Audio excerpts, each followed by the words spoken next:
ये देवी पार्वती और शिव जी से जुड़ी कथा है।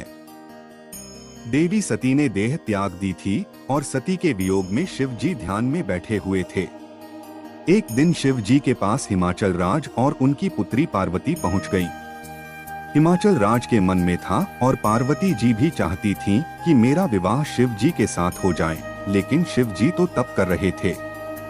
सती के बाद वे दोबारा विवाह करना नहीं चाहते थे। आप यहाँ तप कर रहे हैं, यहाँ आपका ध्यान रखने वाला कोई नहीं है। मैं चाहता हूँ कि मेरी पुत्री पार्वती यहाँ रहकर आपकी सेवा करे। पर्वतराज हिमाचल राज ने शिव जी से कहा, मुझे इस बात की जरूरत नहीं है। महिला की वजह से ध्यान, वैराग्य, तप बिगड़ जाता है। अगर एकांत में महिला रहेगी तो मेरा तप भंग हो सकता है।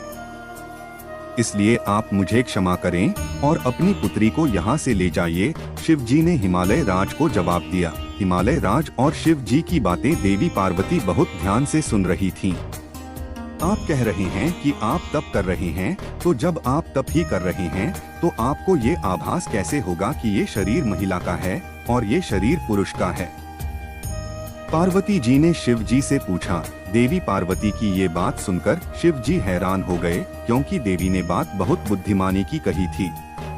देवी, आपकी बात सही है, लेकिन मेरी बात भी सही ही है, शिव जी ने कहा।